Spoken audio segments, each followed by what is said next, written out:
All right. So what was I pinging you about today? I feel like I wanted to remember to ask you about that. Well, I don't know. Was it about my son? I don't. It was. We joined the Y. Now you're going to make me look it up. And I was like, okay, remember to ask about that. Oh, here we go. He was Yes. dancing. Oh, okay. So tell me about that because I always think it's cool.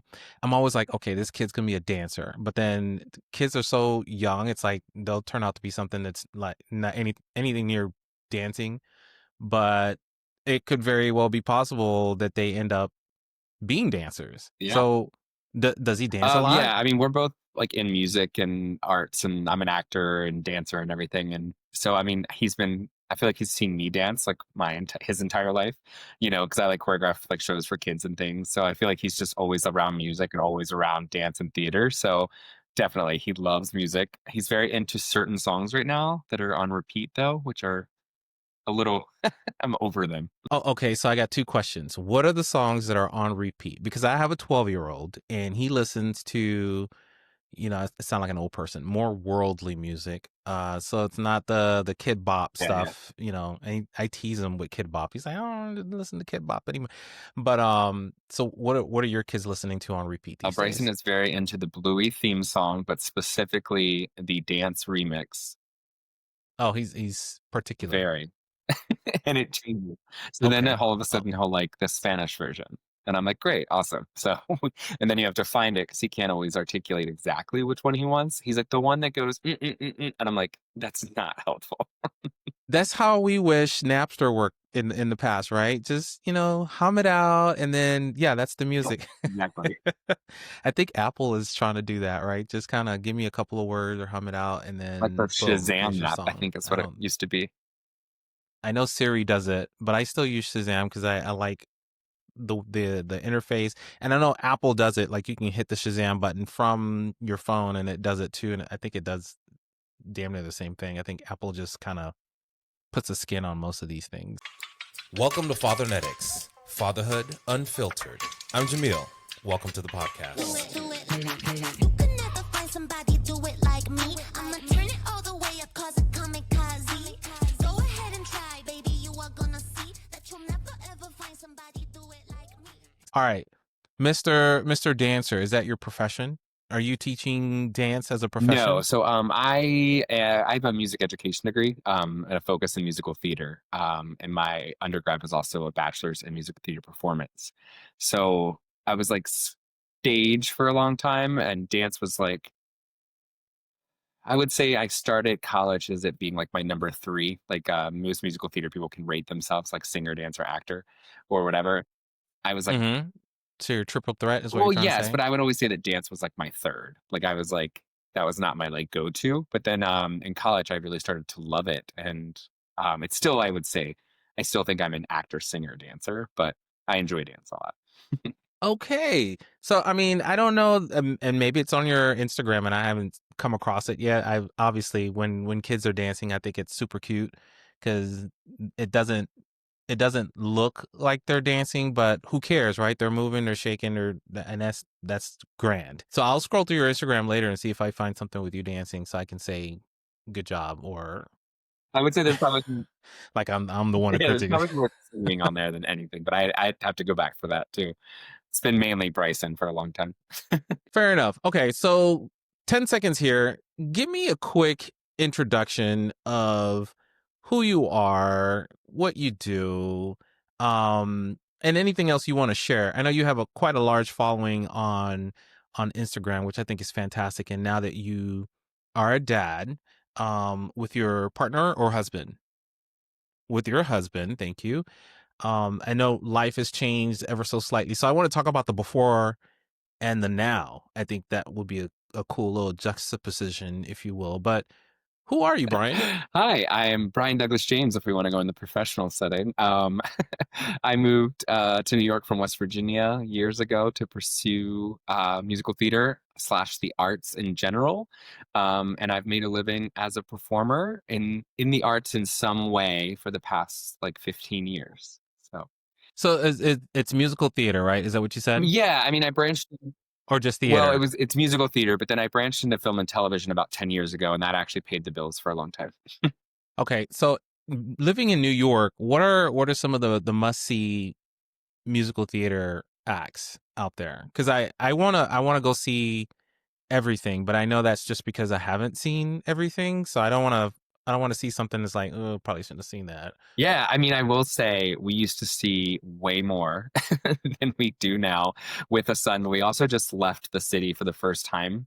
We live in White Plains now, which is like like a suburban area of New York, like a suburb. We just Yeah, kids will make you do we that, right? just moved out of the city, so it's been like less than a month. But we even when we were in the city for the past like 10 years, we saw things all the time. But then the past 2 years with Bryson being at home, we definitely did not see as much. But Hadestown is definitely one that's been there for a while that I would say definitely see it if you have a chance. That one's amazing. Hades Town, Hadestown, correct? yeah, Okay. Okay. Is that Hades the mythical god correct. Hades? Yes, it's a good one. I mean, Okay. the Okay. classics are also Wicked is still running, but now with the movie. But it's still a great show to see live. Lion King, Aladdin. If you have kids, it's a great one to take kids to. Yeah, there's a ton right now though. Death Becomes Her is one that I really want to see if you know the movie at all. So that one's Yeah, okay. Nick, my husband, giant that becomes her fan. Wow. yeah. Okay. I don't know that I've heard of that. Maybe because did it just open or is it new or it's been around for a It's minute? been like about a year, I think, maybe a little more. So it has been Okay. around for too long. Okay. Okay. I don't feel bad now. Um, I do want to plan a trip to New York, maybe on our anniversary, so that we can go see all of these plays. I'll probably end up taking our kid with us, so that he can get that New York exposure and experience. Because I want him to be exposed to all that stuff as well. Growing up, I think the last play that I saw was the Book of Okay. Mormon, which I thought was hilarious. I saw that in Los Angeles, and I thought that was fantastic. And then I got tickets to see Wicked, and then I got called away on a work trip. So my husband and his mom got to go see it. And of course, I came back and they were Yes. raving about it. And I was like, man, I should have gone to see that. We wanted to see Hamilton, but never really got around to it. We got to see the Disney version, not The Disney. Disney Plus.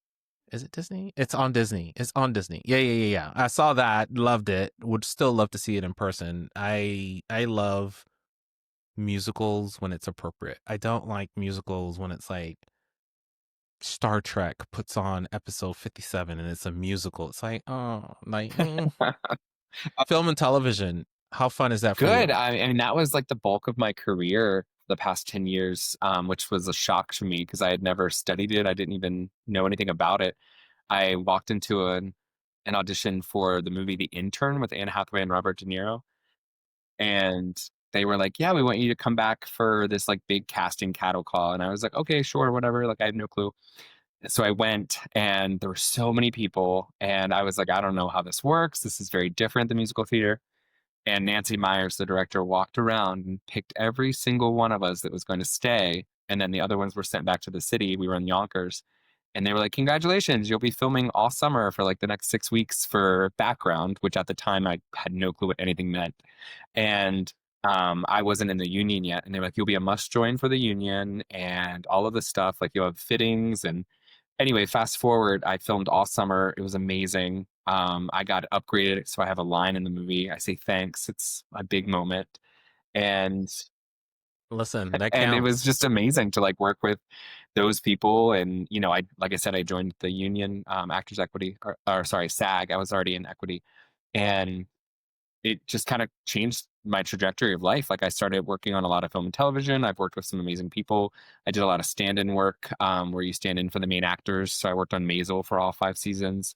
Um, I arrested Mm. her in episode Hmm. 1, and then I stood in for her husband, Joel Michael Zegan, for all 5 seasons. And so that was a crazy, time. And I was in Pose with Billy Porter, so that was another principal role. I was in like the choir, and just some really cool things have happened that I never thought were an option, because I was very just into musical theater and Broadway and the stage, and I was never making it there. I was just kind of like coasting and doing some small things, and then film and television just Well, how dare you just fall into it when everyone is working at coffee shops in LA? well, it is not. So again, I am not working now. I've been staying home with our son, and I did a lot of background, a lot of stand-in work, and I have a couple principal things. So it's always the grind. I mean, I worked at Olive Garden in Times Square, so I know the work. Fair enough. Fair enough. There's always like this other side of life that I can't say from experience. This is all what I've heard, right? Everyone's got like the coffee shop job that's kind of the bookmark, paying the light bill while they're trying to make it big. Um, and some do and some don't. Obviously, I spent a lot of time in LA, so I've always seen somebody from a Mhm. distance. It's just one of those cities. No one's really starstruck by who they see anymore because you see too many people rushing or something, some sort of commotion happening. Anyway, so what's backstage like on some of these? Is it everybody's friendly, or is everyone trying to jockey for the next best thing? Specifically film and television, because that's where I have spent a lot of my time. I've gotten more into directing now, so I'm actually like directing some theater, and I've been directing kids for years and trying to break into the directing world more. So, but backstage with specifically film and television is, I feel like when you're a stand-in, you're kind of part of the crew, so you really get to be a part of like you're right near the director. The director like moves you and talks to you, like the lights, the sound, everything. So you're kind of a part of that world. And then the actors step in and you get to talk to them and say, hey, this is what we changed. This is what you're doing. So you kind of get the best of both worlds. It's kind of cool. So I enjoyed that. And everyone's pretty nice. I mean, I've run into a couple people, but I think the business is pretty good about most people not getting jobs if they don't deserve them or they're not good people to work with. I will say there's obviously people who fall through the cracks and people who are allowed to do things that other people would not be allowed to do. But I think mostly the business, the union, things like that really try to keep it classy in a way. Like people have to be good to work with. Mm. Like that old saying is so true. Like if you're not good to work with, you're not going to work. And I think that's true in a lot of professions, but especially this one because it's hard, it's long hours, it's, an art, obviously. So Okay, so give me two A-list names of people you will never work with again. No, I'm just kidding. Don't do there's gonna come up with people that I love working with, and I was so ready for those. that. Okay, we'll do that. Give me two names of people you would love to work with again. That you've been blessed enough to come across in your Yeah, I career mean, I think path. everyone's dream. Like, I would love to. My favorite movie of all time is Devil Wears Prada, and the fact that they're filming the second one right now and I'm not in it is so stressful. But like Meryl Streep is like a go-to, like amazing human and person to work with, and She's just a oh yeah, easy. It's just, I mean, it feels. I don't know what her process is, right? I don't know her off screen, but she just it just seems like it's so yeah. easy I for was her. standing in for Anne Hathaway's husband at the time, Adam, and on Ricky and the Flash, and it was like a random day that I like picked up, and I didn't even know who was in the movies. I just was standing in that day, and I walked in, and they're like, "Okay, this is Meryl Streep stand-in," and I was like, "Oh my gosh, seriously? She's on set? This is so cool. Okay, whatever." And then her stand-in stepped out, and Meryl stepped in and wanted to rehearse the scene with checking the guy out at the Whole Foods counter-ish thing. And I was standing in for him, and he was changing his shirt, and I was like, "Oh, I need to go too," because usually you don't. It's very rare that you work with them if you're a stand-in. And she was like, "Hey, do you mind running the scene with me so I don't look like an a-hole?" And I was like, "Yes, yes, I want to run the scene with you. Even though I'm not on camera as this person, I want to run the scene with you." And I felt like that was my career, like like the pinnacle. I was so excited. That is awesome. Yeah, she's an A-lister. I would love to hang out with her. I've seen some of her, what is it? Late night Hmm. interviews, and I mean, yeah, just like you said, she will drop a couple of words that may throw you off a little bit because you don't really see that coming Hmm. from her unless you know her. And Yeah. I don't know her, so it's a surprise to me when I hear Right. it. So, no, I think that's awesome. Okay, so what else do you do? Are you obviously you're a dad Hmm. now, so life's a little bit different? How are you balancing dadhood Yeah. and your career? So Are you say you're a stay at home, so are you completely removed from it, or are you kind of like waiting to I'm jump back? definitely waiting to jump back in. I've done a couple like since he's been born. I've done a couple like small things, like a couple small commercials. I helped. I was a directing fellow for an off Broadway show last spring, which felt so good to get out of the house and be a part of the community again. I'm hoping to get something up here in like the Connecticut area with someone that I really respect that's directing, and I'm hoping to associate with him on a show. So I'm hoping to continue that. But I volunteered slash knew I wanted to stay home with our son in the beginning. So it was kind of like a step back, but also like not really, because I could still submit for things if I really, really wanted them. But childcare is really hard and expensive, and so trying to figure that all out has been kind of nuts. But I started life coaching a few years ago. And also, I've kind of been in the health and wellness world for a long time. I was Hmm. particularly associated with Beachbody Body for a while, and then that kind of went away. And now I still do a lot of like my own like communities and things where we're all just focused on wanting to feel good. It's not really about like weight loss or anything like that. It's more wanting to feel good and be healthy and be energetic and, take care of ourselves, because we're all in a crazy world where, this year put us through the ringer, and I'm just now getting back on the horse for like wanting to like do the things that make me feel good. So I do that too. So I make a little bit of, income in that world. And I still get to like talk to people, but right now it's kind of more about him until I find out what's particularly next. But we just moved and we're in White Plains, and I just joined the Y today, where I get to like take him and he can like play with other kids and we can do programs, and I'm very excited about that aspect of like getting out of the house a little more. So is he the biggest driver for you moving out to White Yes Plains? and no. My husband unexpectedly got laid off from a teaching position. Well, actually, he was like a leader in a charter school that he had like championed since they were like from the ground up, basically almost, and created this amazing program. I directed all the musicals there. It was really an amazing thing. Last year we did 4 musicals. They were so good. It was amazing. And then all of a sudden they were like, "Hey, budget reasons, you're gone in June." And we were like, "I'm sorry, what?" So I was like, wait, that means I'm gone too, because I'm obviously not going to direct the shows there. So he started looking, and he got hired at kind of like a dream back in the classroom teaching music role in Chappaqua, following in the footsteps of someone who was there for like 30 years, who he's always looked up to and has taught at different conferences and things. And Rob's always loved him. And it was like the perfect sequence of a So this was a yeah. must do then. This just happened So on then we were like, purpose. well, guess we need to find a place because we're not commuting from the city. And I really didn't have that many ties besides, the acting world, which I can still commute. We're like a 30-minute, 25, 30-minute train ride, or we both have cars now, which is crazy to me to have 2 cars when we had zero a year ago. Um, I could drive into the city too. So we're close, we're still close enough. And there's a lot of things in the surrounding areas. White Plains is still like city. Like I can see the city, but I can also see like woods. It's crazy. So from being a new dad and obviously having some new priorities, just very objectively speaking, raising a kid in the city versus where you are today, what would you say are some of the pros and cons? Because we always think of New York, right? And it's like hustle and bustle and busy, and there are cars and people and Yeah. elbows and I get it. It is what we see on TV. It's not from the perspective of someone that lives there, but then you also have the position of suburbia, and you're supposed to move out to white picket fences and raise the kids with cows and horses and chickens and all this other stuff. So I will say we will never have chickens. I cannot stand them.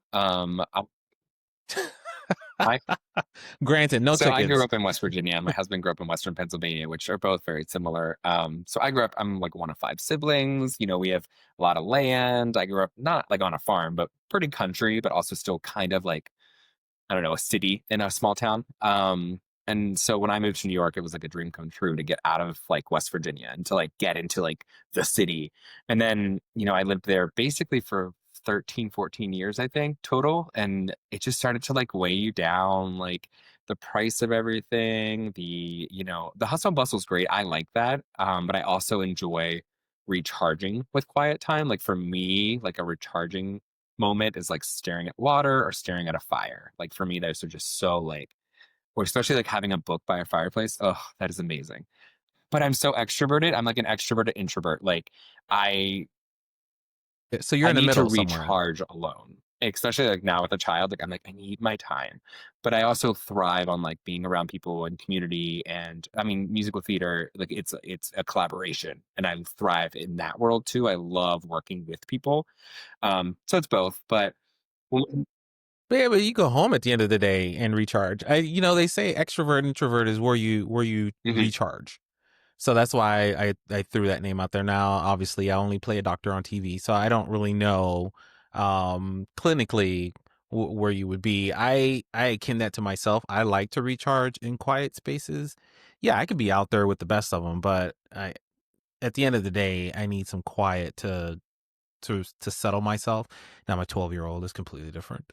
He is an extrovert. Yeah, he recharges in chaos. When I think we can like go through changes too, because I definitely think I still consider myself an extroverted introvert because, like I said, I'm just very like in a crowded room, like I will go talk to the person who's not talking to anyone, just because it's like a weird like I feel bad for that person. Like I'm like, why are they lonely? Let's go have a conversation, And it's like a weird thing. But then like at the end of like a week, so like Provincetown, my husband and I love Provincetown, Massachusetts. It's gay Disneyland is what I call it. It just feels amazing. I love it. It's very accepting. But by the end of the week, I'm so tired of talking to people because it's like everybody's talking to each other. And it's Everybody's friendly. amazing. But Yeah. then at the end of the week, I'm like, or at the end of the night, I'm like, I don't want to go out. I think I just want to go like read a book by the fire. So So do you guys go vacation out there? yes, every year for 10 years, except this summer, we took a step back until next year because of all of our life changes this year. There were a lot. Okay, okay. Well, tell me about Provincetown. I've never been. I think it'd be a cool place to go, Yeah, it but is. from someone who's been and has had fun It there. is amazing. I love it. We would love to have like a summer place there. Obviously, it's very expensive, but it would be like an amazing investment too. So it might be something we look for in the future. We got married in 2015, a month after the Supreme Court hearing. It was already planned. New York, it was legal, but we were like, oh wait, that makes it even better. Um, but anyway, we went to Provincetown on a whim. We were like, we're not going to do a honeymoon. We just spent way too much money on a New York City wedding. And then we were like, you know what? Let's go for like 4 days. And so we booked really last minute and had bunk beds and a small little bed and breakfast. Look at But that. we just, Honeymoon with we bunk fell beds. in love with the town. It was just so, I mean, from the minute we got on the ferry from Boston and like these guys were like, oh, you guys are cute. Are you guys a couple? And we're like, yeah, we just got married. And they like bought us champagne. And like, then we like get there and they're like, oh, come to this specific place at this time. And we'll like cheers you. It was just like from the minute we like were even near the town. And then Provincetown is just like everything you can think of. Like I know some people have gotten a little bit miffed about the fact that there's a lot more straight couples because it used to be such a like a isolated area, but now it's just so accepting. Like if you do not support or accept, people who are different, then you're not welcome there. It's such a different, it's the only place I really feel comfortable holding my husband's hand walking down the street. And that's 100% true. And people are bothered that there are a lot more straight I don't people think it's showing up. Maybe they want to drink the Yeah, Kool-Aid I too. think it's just a lot of people. It's that I'm sure you've had friends, maybe or maybe not, that have said things like, sometimes it feels intrusive that people come into gay spaces, or queer spaces. And I think like there's been a couple bars in New York that have had this problem too with like bachelorette parties that come into like one of the safe, like quieter queer bars or gay bars. And the guys are like, oh, this is not what we wanted. We were, but then they feel safe there too. So it's like, it's this hard battle. But I think the point of Provincetown is there is like a whole family week, which is amazing. We can't wait to try to go next year with our son. We haven't gone that week before, but it's like all the families, like different queer families, and they do all these events and drag queens do shows for them instead of just for the adults. And it's just an amazing week. Oh, drag Great. queens and You read kids, books too. how that. No, okay, so I didn't know it was so involved. I just thought it was a quaint little Oh town you no. go to and it's just LGBTQ accepting. I do know, I've seen a lot of commentary about how straight people feel safer in areas where you see pride flags. It's like, oh, it's got to be safe if there are a lot of pride Mhm. flags out there. I think that's on the backs of people who've really worked to make the area safe enough for um different people, LGBTQ community. And I say that I went to Puerto Vallarta. Okay, yeah. in July, I think it was. And I had no idea what it was all about, but we went to Zona Romantica, which is a romantic zone. And it's the minute you get there, it's all pride Mhm. flags everywhere. So I mean, I think for you and I, the minute we see that, we're like, okay, we're okay. And I think a lot of people think the same thing if they're Yeah, I mean, there was this whole I think there was a digital ad going around or like a social media ad, I don't know if you saw it, and it was like, wear your symbols or wear your whatever. And it was like this person who had like a rainbow bracelet on and this like kind of scary looking guy sits next to them and they like hit it real quick. And then the guy like all of a sudden like pulls out his necklace that had a pride flag on it. And the person's like, it was yes, it I was do like see so that. powerful. And I was like, that is I mean, they were in our heads, yes. right? I've always felt that way. But yeah, Yes. I mean, prior to my first question before I forget, did you see any shows where you were there? Because I have a friend that's a drag queen governor. So we did go to the club area. This was during the week. So this was like I think it was like a Tuesday, Wednesday, Thursday. So while there was a lot going on, it wasn't like party What you town. just went this summer? Um, this was like early Okay, okay. July. She does the winter, so she's actually in Provincetown now. But my friend Suddenly Seymour. Oh Well, yeah, she gets around. she does her winters in Puerto Vallarta and her summers in P Town. It's like a dream come true. Yeah, I mean it's perfect. We stayed at the Trist Hotel, which is a new hotel that's out there. It's very LGBTQ centric. Um, you stay there because you're either part of the community or an ally of some sort. So you have the freedom to just be yourself, and you wear whatever, you hang out in the pool, everybody is friendly. You don't have to worry about that guy in the corner looking at you all weird and crazy unless that guy is looking at you all weird and crazy. Which happens, right? Um, but we had an amazing time. I would definitely recommend a lot of people to go out there and stay at the Trist or stay anywhere because there's a lot of hotels, little boutique hotels out there that are Yeah, LGBTQ we've been friendly. wanting to go for years since our Prescott is his name, but the drag name is Suddenly Seymour, and we've been wanting to go for years in the winter because that's when they're there. And it will happen. It will happen. But to go off that point, another thing about that though is I think that if I was not a queer person, I think I would still want my son to grow up around it, obviously the way I feel now. But I'm like, I've seen straight families, come in, or I mean, I guess, you know, presenting like all of the different things that have walked into these places and I smile. I see it as like an amazing thing because I didn't grow up seeing anything that these kids are seeing. I mean, there's people walking down the street and everything you could think of. Well, here's the thing: all these kids see these things regardless, right? And I have a 12-year-old, so not my mentality is a little bit different. It's like you're hiding things that they've seen already. What are Right. you hiding? It We've just seen having it. conversation. Right? We see it on TV all the time. We see our friends are talking about it. They have some of them have phones and with less moderation than they should.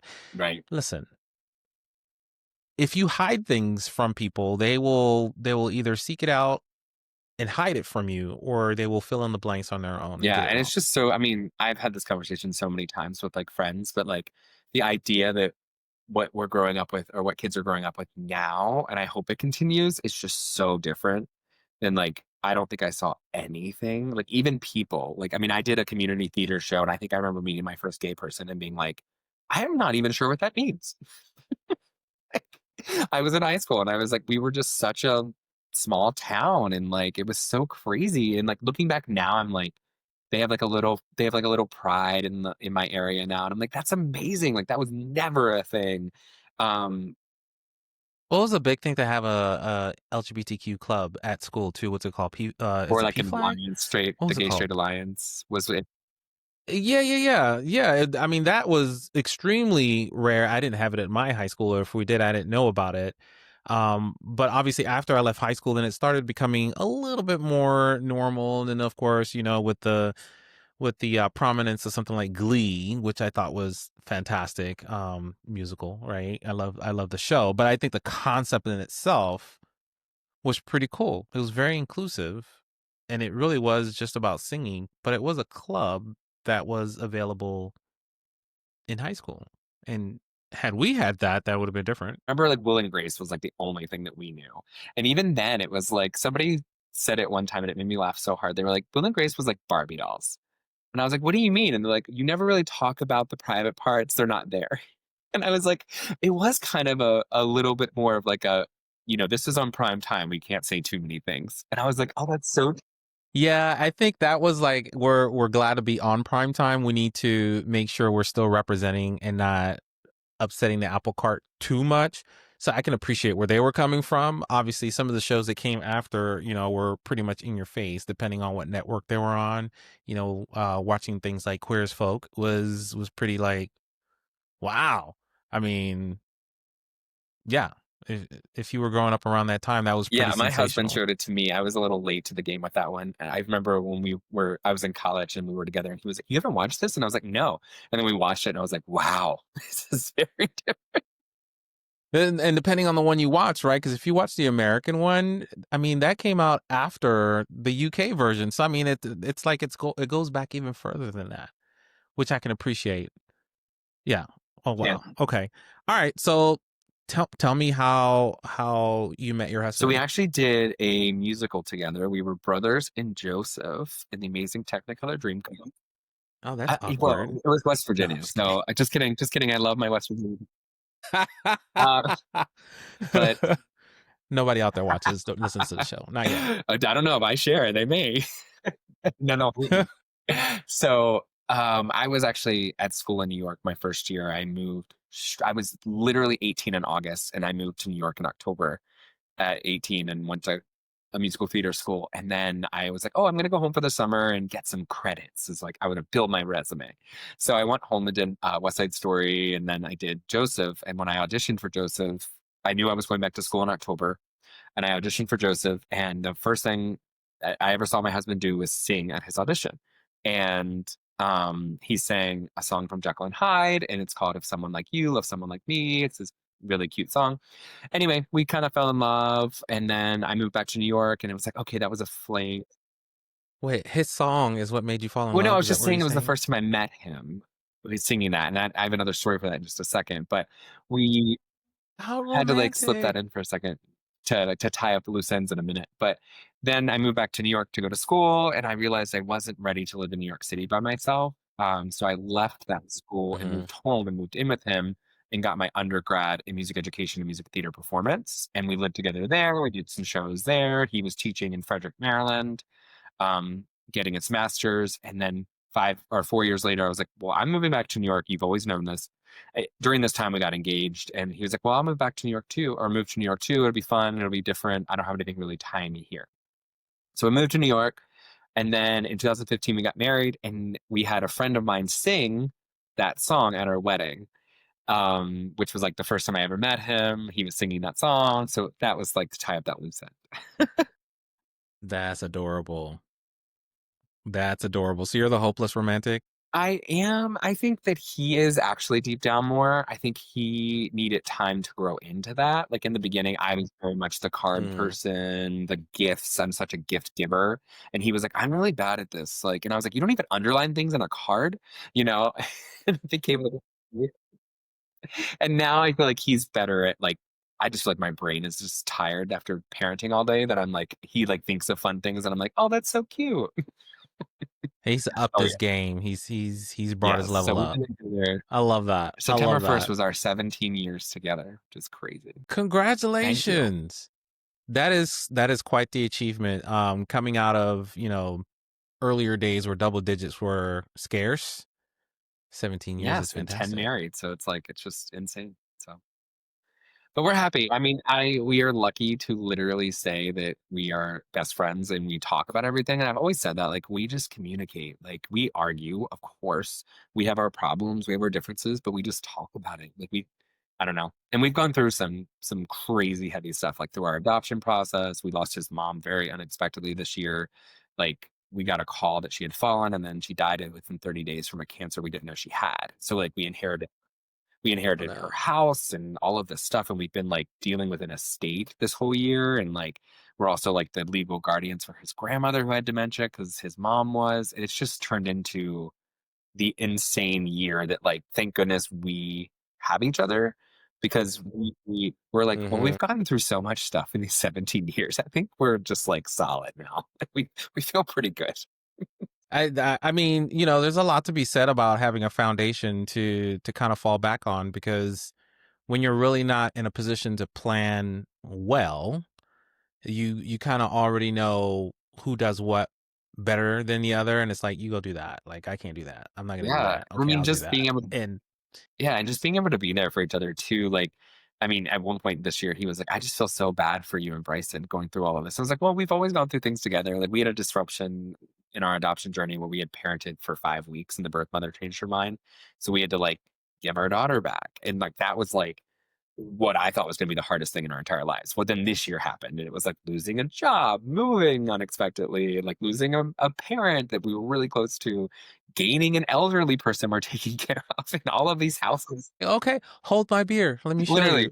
I posted something today about like finally feeling good, and a friend texted me, a friend from Instagram who I don't really know, but we've talked a lot on Instagram. And he's like, "You need to give yourself grace. Like, I've been watching this whole year, and you guys are like," and I was like, "Thank you. That means a lot." Because sometimes it's like it feels like you need to do more, and you're already doing so much that give yourself grace, everyone.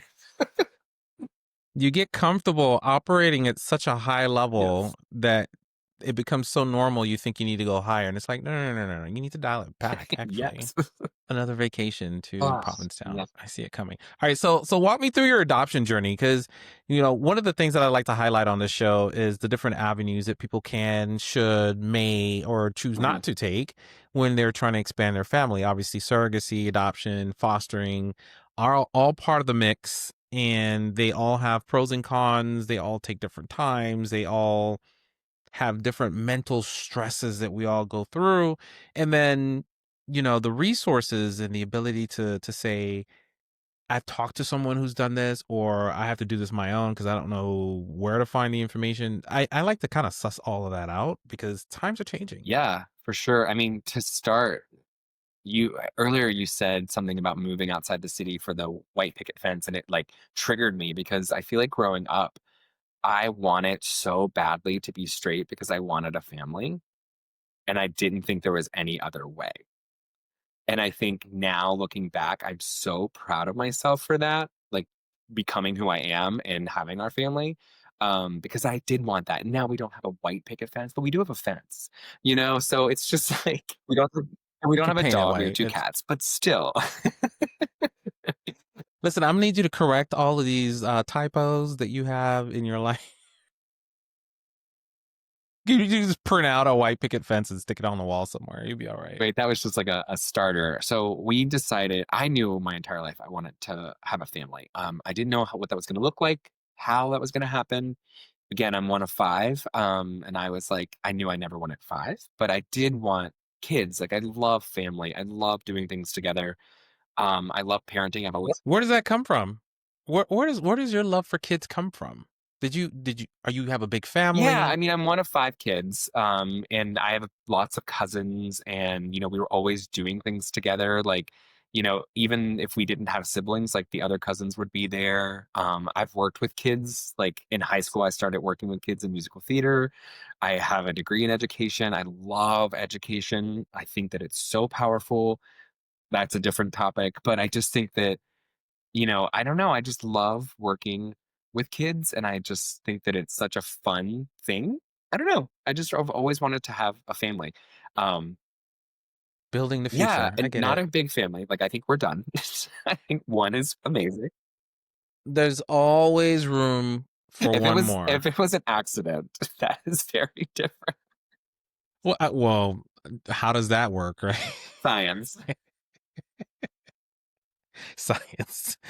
All right. So how did you start the journey? How does okay? So was it one of those like, okay, I'm ready to have a kid, or did an opportunity just present itself and you were like, okay, this is a good sign from a Yeah, deity so we somewhere? went to like a big expo at the center in New York City, which is like an LGBTQ center. And they had like a big expo about surrogacy and adoption agencies and all of this stuff. It was very overwhelming. But we took all the stuff and we went home. And then we never thought about it again for probably 2 years. And we were in Provincetown during COVID. Probably we weren't supposed to be traveling, but there was no one else there. And, we were either going to sit in our 1 bedroom apartment in New York City, or we were going to go be outside by ourselves, which was way better. And we were at a pool social distanced, and we met these guys, and they were like, "The time is now. Why are you waiting? Like, it's perfect time to do it. Stop waiting." And we were like, "Okay." So we started. We went back through. That's Yeah, we all it went back through all took. our paperwork, and I had always known that surrogacy was not what I wanted. I think that I have a really big heart for fostering and adoption and working with kids that just maybe like big brother, big sister type things. Like, I just really have a heart for that, and especially adoption. I have a lot of adopted people in my life, and so I was like, let's pick an agency and then go to like a seminar or something. So we found a paper cutter from Friends in Adoption, and we were like, this is cute. So we signed up for their little getting acquainted call and fell in love. They were very LGBTQ plus friendly. That's what they're like known for. It's a small agency, so like they only have like 30-ish families at a time. So I knew we weren't going to be like one of 500. They were never going to match. Um, so we started the Okay. process, and they were like, hey, it usually takes about 6 to 9 months to get active. And we were like, well, we're home during COVID, so it'll be 3. We'll be ready soon. So we like got everything together and went active really fast. And we were like, Look, on the fast track. and we Yeah. were like, oh my gosh, they're going to pick us so fast. Like, we're perfect. It did not happen. So, I mean, Expectations. Or how does is it Saturday Night Live that does the lowered oh, I think it expectations? is. I think it is. It is, yeah. Yeah. That's what I thought of. Okay, so this is a visual podcast. So I end up throwing all sorts of little clips and stuff. So Oh, I'm gonna find I that love and it. put that in here. So we I think ended that's up awesome. going active, and then they were, they had prepped us. They were like, it could be really fast. It could be, 2 years. And we're like, okay, great. Well, we're just gonna live our lives. And that was probably the hardest thing, is when they're like, go ahead and live your life, and you're like, well, what if we get the call today? So we need to have stuff. So we kind of started to like plan. We were like, well, I guess we need to have certain things. So that was a little crazy. Um, Fast forward. What did you decide to buy that was in the meantime? I asked that question because we kind of did something Mhm. similar. We did the foster to adopt Okay. through the state, and the in between, right? It's like you may get a call and you may need to have this kid like in 3 hours. Oh, okay. So should we try to buy all this stuff in 3 hours, or should we be like halfway down the road? Like, what makes sense? Do we buy 1-year-old stuff, or 18-month-old stuff, or 3-year-old Yeah, stuff? that's it. That's even It was quite the That's even interest. more stressful. For us, we knew we were going to get a newborn, or within 3 days old, because that's just what the agency does. So we were like, well, we need a car seat. That's a definite. We need a place for the baby to sleep. So we focused on like a bassinet, car seat, and some baby clothes. I think were like the main starting things. Baby. Did you get the convertible car seat? We had the 5-in-1. Did you go We had a high end? 5-in-1 like stroller, car seat, everything, bassinet. Yeah, okay, that counts as. And the reason I say that is well, the first time we went to, because we needed a car seat as well, but because we didn't know what we were getting, it was kind of like the first time in that aisle. I mean, we passed it all the time, but it's like we don't need. That's the aisle we don't need. And then the first time getting into that aisle, it's like, okay, these are not all made the same. Like, these are extremely Yes, different. and then like. That was very Then mind you look blowing for online me. and all of the review, like, it's some of them are insanely expensive, and I think ours was even way more expensive than we probably needed, because I don't think we ever used the bassinet feature. Like, there's just like certain things I was like, now looking back, please, if you have questions, I will answer them when it comes to what I think you need now.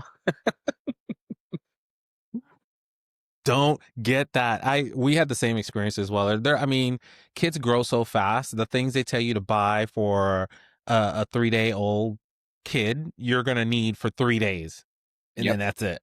I'm like, I need way more bigger clothes, and then people started to realize that. But so, I mean, fast forward, we ended up matching with someone via a friend in my hometown, and that was insane. And it was like kind of like a mind flip.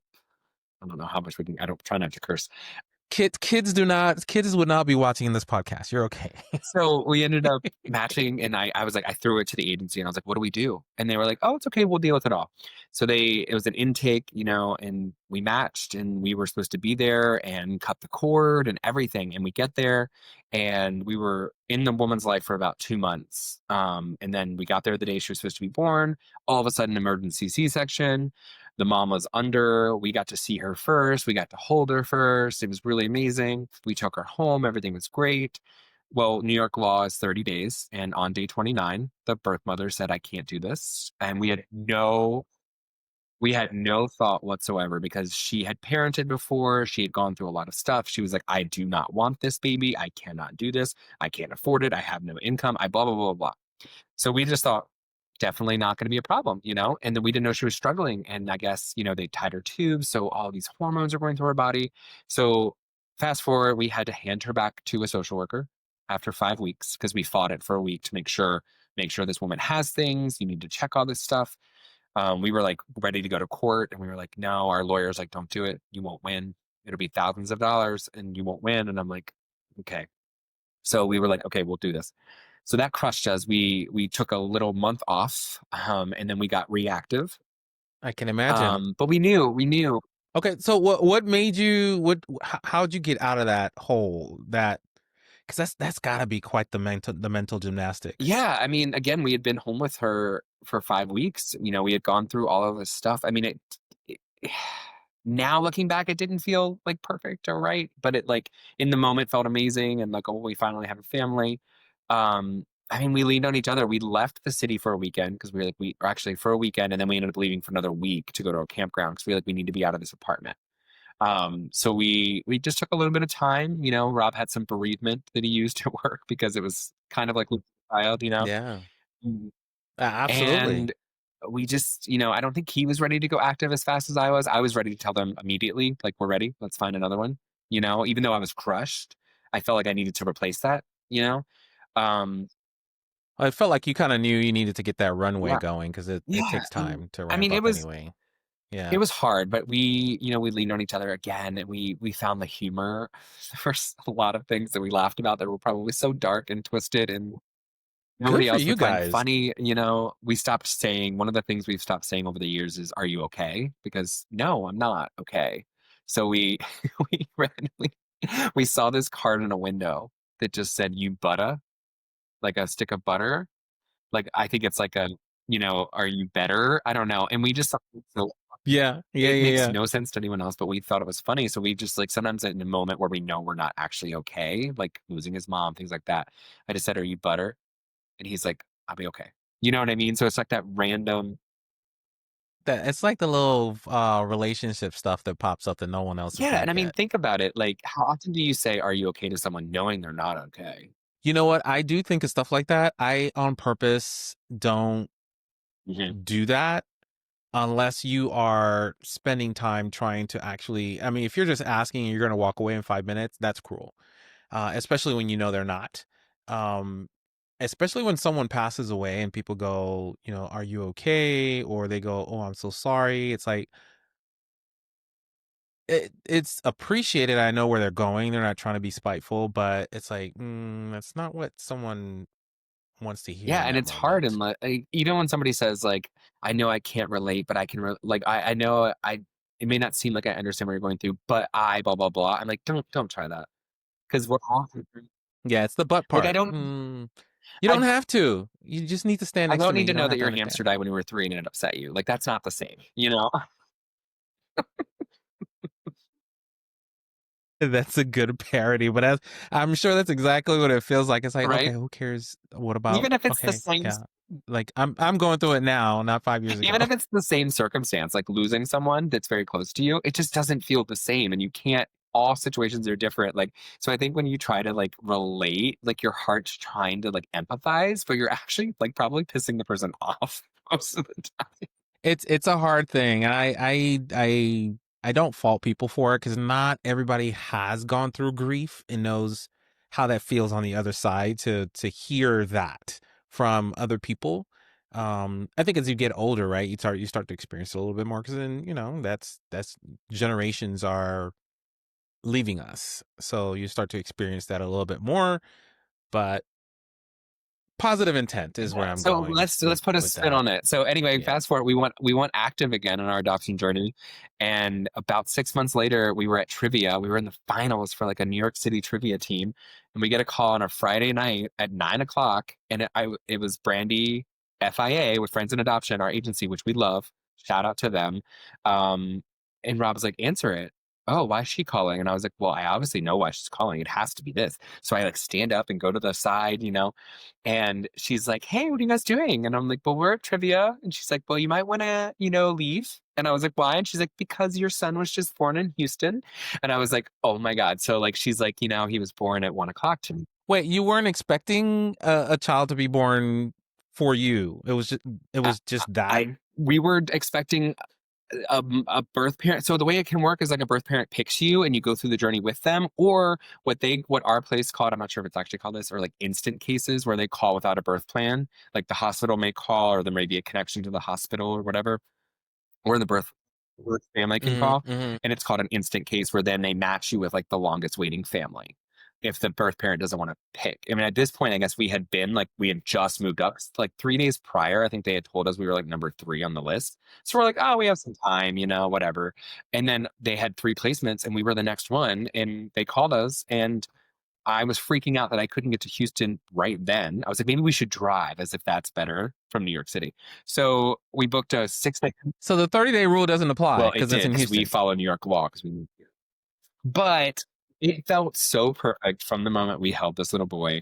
We had always like envisioned a little boy.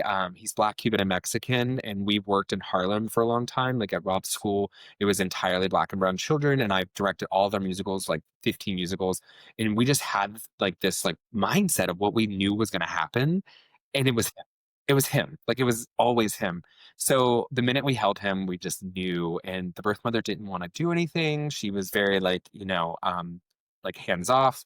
And we were like, okay, great. I think that's good. We didn't know. We have an open adoption, Yeah, but we were that like, is good. it's very like videos, pictures, things in that nature. When she asks for them, we send them to her. But anyway, we got through the 30 days. It was perfect. He's perfect. He's 2.5 now. So that was through the 30 days. Are you still connected to her today? We have an open adoption and an agreement, but it kind of comes and goes, and we leave it up to her. We say, legally we were supposed to do X, Y, Z, but we want to leave it up to you. I even created like a family photo album app and was like, hey, if you want to, I that's can cool. always upload stuff to this, and then you can look at it if you want.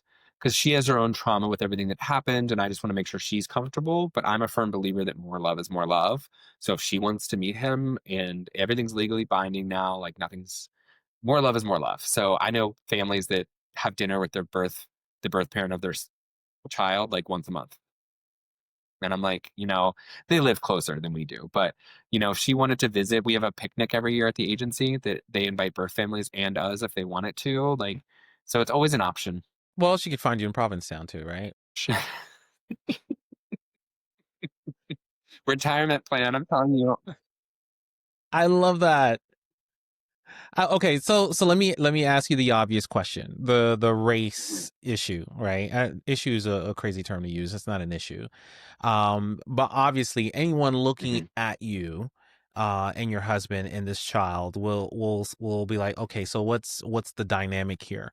So how have you mentally kind of prepared yourself to have to deal with that for whatever amount of time? Because throughout his life, he's going to be the Black kid with the white parents. And I know we see a lot of that out there today, but there's still, the idiots out there that have questions that are not in a very let me learn phrasing. So how have you come across that challenge? How are you dealing with what would be called the cultural supporting component of your family? Yeah, it's interesting that you bring that up, because it was actually one of the main reasons I was excited to move out of New York City, because we lived in Harlem. We had lived there for about 4 years. Again, we worked there. We worked at the schools, and it didn't feel like I ever really had any sort of problems until I was walking down the street with my son and my husband. And it happened more than once. There's always an older generation. And I've talked to a lot of my Black friends about it and had really good conversations. And they're like, I'm telling you, it's like my grandma. She just can't get past it. And I'm like, oh, okay. Because like we had this guy like in the line at the grocery store like turn around and start screaming about us ruining his Black History Month and how our kid was never gonna know about his culture. And I was like, you didn't even ask us if he was our, like, we could be watching him. Like, you have no clue what's going on in this situation. You have no clue about his life. He's like, why did you pick the Black baby? Like, but I was like, we didn't pick him. It's not the Sears catalog. Like, I don't think people understand this. Like the way ours happened was a very, universal way, and we're so happy it did, but like it's not like we picked him out of a catalog. And I think Very serendipitous is probably the word yeah, I and would I think a use. lot Yeah. of these people have like when they say things, first of all, I want to say you don't know us, you don't know his story, you don't know anything about what's going on right now. But we had several comments in Harlem, and I started to not want to leave the house. Like I was so like anxious walking down the street because I wasn't afraid of the words.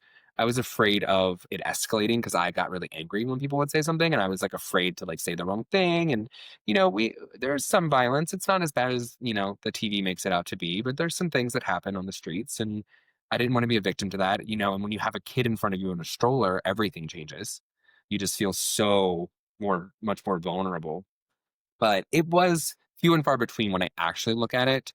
We've actually had some really amazing people in our lives that were already in our lives, or new people who have come into our lives. And we've had great conversations, and we're going to continue to have those conversations and grow. And, I'm glad we still live in an area right now that is still very diverse, because I did not want to move to an area that was not diverse.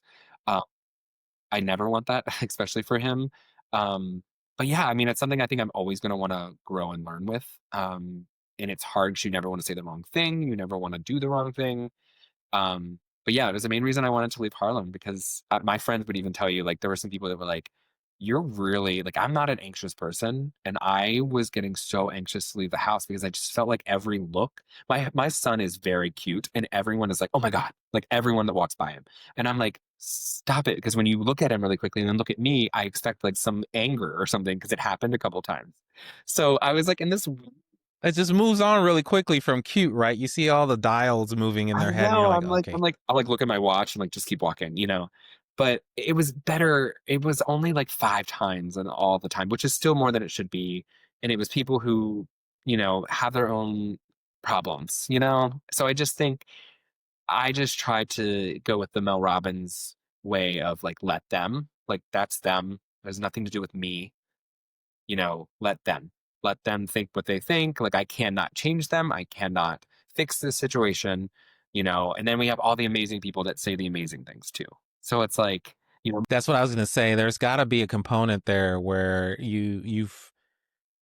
So, I think the Black experience is kind of weird, right? There's so many opportunities where you come across having to decide whether you're going to educate or whether you're just going to leave it there. And I think you are probably experiencing that as well. Did you come across like, okay, someone's asking a question in such a way, like, let me spend 10 minutes and bring them up to yeah, it's speed? funny. I think where you're going with this in a way, tell me if I'm wrong, is I think I've had at least 4 Black women in my life say, he needs sunscreen, right? Well, that's not where I Well, was going, but I just yes, I like where you're going to. It's a or valid question. actually, like or one of them said, "So what sunscreen do you use for him?" And it was such a prodding question of like, he has sunscreen on, right? And I was like, I Of course. know that he needs sunscreen. Believe me, I'm trying to educate myself every single day. First of all, let me tell you, not a lot of Black people know that they need sunscreen. So it's a very valid question, even as an adult, because Black people are like, well, I don't burn the sun. Dude, you kind of still need some degree of SPF. You've got Yeah. skin. You may not be able to tell, but you are burning. Yeah, so Yeah, valid but I mean, like, question. I guess Valid educating in a question. way, do you mean like telling my story to these people who say things? Or Right. So I'm assuming someone, and keep me honest, I'm just guessing here, trying to pro for a story, but I'm assuming someone's come up to you and been like, hey, it's your family looks different. Tell me how that's come to be. I'm interested. I'm curious. Hooray for you, but I'm interested in knowing how that happened. yeah, I mean, I think it's harder / more exciting when it's kids, and it happens a lot with kids at the park. Well, yeah. Well, kids will ask you Right? all But the then you questions. never know what their parents are okay with, but also you almost don't want to sugarcoat. Do you know what I mean? Like sometimes it's like, I don't want to say the wrong thing because what if their parents are like, oh my God, I can't believe you told them that. But I'm also like, I'm not saying anything bad. I'm just saying all families are different and you know what I mean? So I think of it that way. I've definitely, And that kid may grow up to be the one like, okay, Brian was really friendly about his family dynamic. I love it. And now 20 years later, I have a family with my husband because or of Brian. I put that all on your I took shoulders. my family to P-Town, you know? There you Boy, Provincetown is getting a lot of credit on this show. Concept. No, hey, listen, I think that's awesome. I know that people do that. I know Black culture is very especially a lot of the older people, the filter isn't where it should be. They're going to ask. And I'm often on the side of, for those that come across right, yeah, explain it to them, right? Because it's really coming from a place of ignorance. Not a lot of people know what the adoption Mhm. process looks like. Not a lot of people know that there's a fostering system, or that surrogacy is a thing other than it just being a term that's out there, because they've never had to go through it.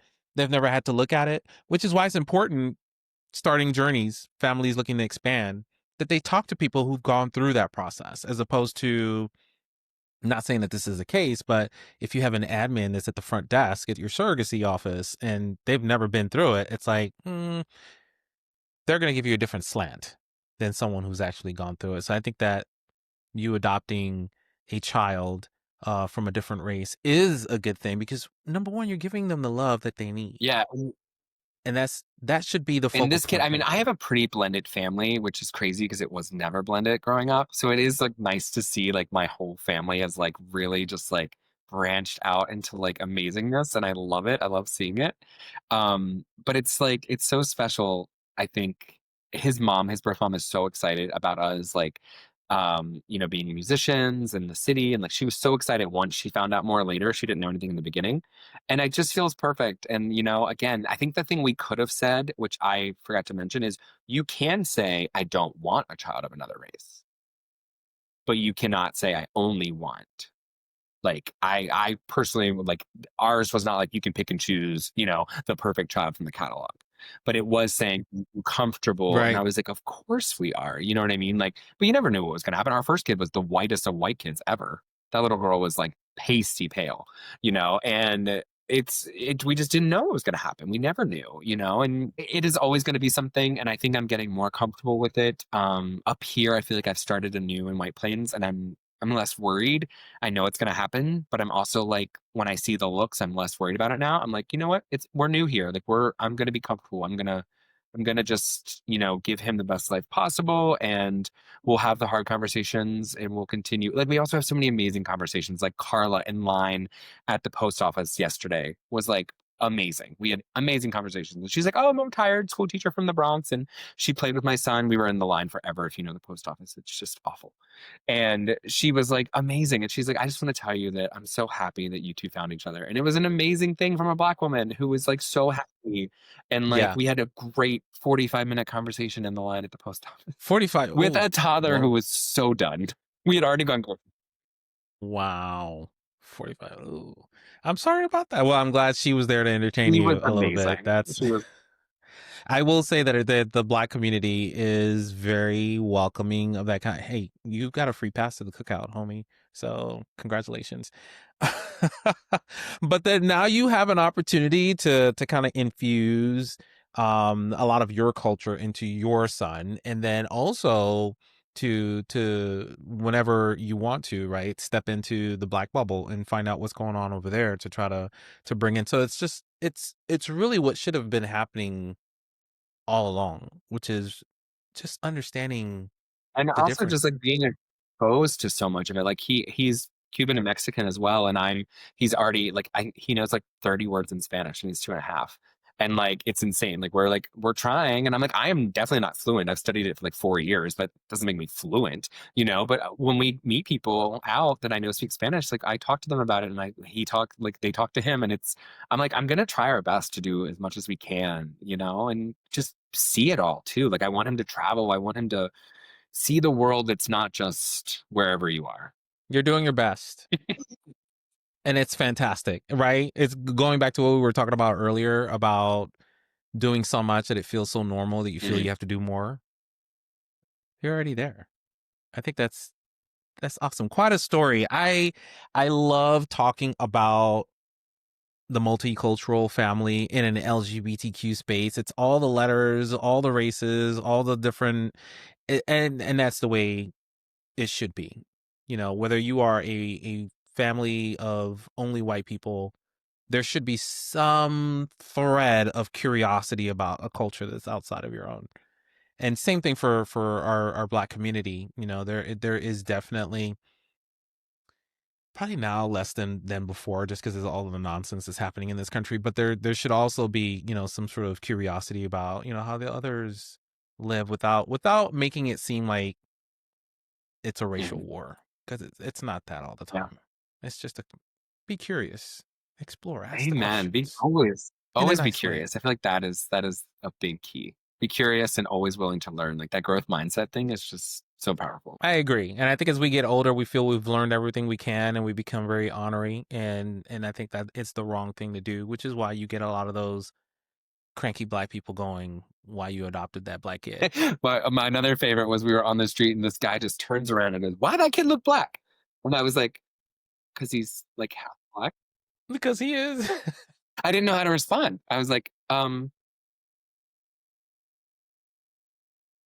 I love it. I love it. I love it. I love it. I see a lot of that. Well, granted, when I was in LA, I saw a lot of that. We live in Phoenix, so you don't really see a lot of that. But um, I'm black. My husband is white, and our kid is in between. So it's a good mix and match, if you will. If he's out with Nicholas, then people just they're okay with that. If he's just out with me, then they're okay with that. If he's out with both of us, then it's like, okay, right. who's what's happening here? And he has bright red Okay. hair, which neither of us Yeah. have. My So it's always like, oh, he has the most beautiful hair, and you know, because it's. I mean, he's yeah. red, right? So his eyebrows are red, and his eyelashes are red. So Yeah. he's a true redhead, as opposed to, you know, someone whose hair is going to change Right. at some point. So it does pull a lot of questions. So it's like, please engage us, but be Right. nice about it. Like, why are you going to come with me with an attitude and expect me to answer your questions? Like, I don't understand that. I'm surprised it took this long, but not really. We were at the playground up here, and this black guy with his beautiful daughter came, and she was older than my son, but my son's very big, like tall and strong for 2.5. And I was like, oh gosh. And this little girl was like trying to play with him, and I was like, he's gonna push her over. I know it, I know it. And anyway, he goes, wow, he's really tall. He's 4. And I was like, 2.5. He's like, he's gonna be at least 6'3". And I was like, yeah. And he goes, is his mom tall though? Like your wife? And I was like, I'm confused. I don't do you think that So you think you're short, Brian? oh, is that what I was supposed to get from that?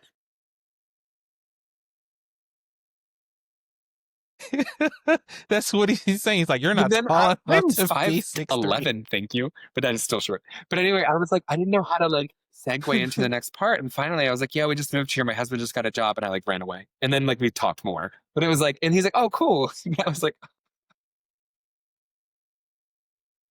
So he's like, okay, what's gonna come next? Should I oh, just rip oh, this I think I band-aid said his off? birth mother is pretty short. I think that's how I did it because I was like, um.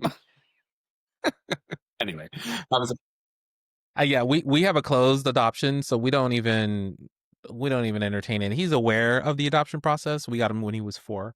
Um, but they weren't in a position where we wanted to keep that connection, so that's all kind of left behind. I think it would have been cool to have that connection if we could. It wasn't Yeah, and I healthy. mean, it's still Is where scary we're because, like, at. I mean, without giving too much of a story away, like, obviously, we don't know anything about the birth father, um, and that's gonna be a hard question to answer in the future because, like, she's not straight. She's also a lesbian, which is even more amazing in a way. But like, his dad is not someone that she wants to know, and it's like she doesn't know anything about him and we don't know anything about him. And how are we going to tell him like, oh, it was so that'll be like a conversation later. I mean, all you can do is tell the truth, and then there are ways to try to discover things and see how far you can go when the time's appropriate. But I mean, We got a little bit from this. life, It's the time. it just yeah. I mean, your story is amazing. I think this is going to, for the people that are listening to this, they have similar story. I've talked to so many people. I can't say similar stories because the dynamic of your family, which is much like mine, has diversity infused in diversity on top of diversity, which I think is awesome in the world, in the way that the world is going with more LGBTQ parents adopting kids and expanding their family. The day and time that we're in the United States is also very confusing because while there's an uptick on this side, it's kind of weird. The political landscape on that side is, I mean, this Yeah. tug of war. We can probably talk about that in Yeah, another I've podcast had episode, friends but stop the adoption process because they're like, I don't think I want to parent right now in this world. And I'm like, oh my God, that's so sad. oh, that is no, they should definitely do it. That now is the time because by the time they've raised self-thinking Mhm. people, that's the time we want to actually be around Yeah. those kind of folks. So like 15 years from now, this world is going to be roses. Fingers crossed. That's all we're looking for. Listen, Brian, I appreciate you spending all of this time. I know we went over a little bit, but this was fantastic. I appreciate you and what you and your husband are doing, will continue to do. Remember, there's always room for one more or two. So keep that in mind as you as you get back into theater arts. There's always adopt somebody. There's Yeah, out there. maybe like a 10-year-old. You never know. There you go. See, I'm opening doors for you. But this was fantastic. Thanks for spending all this time with me today. Thanks. Have a good one. Do it, do it.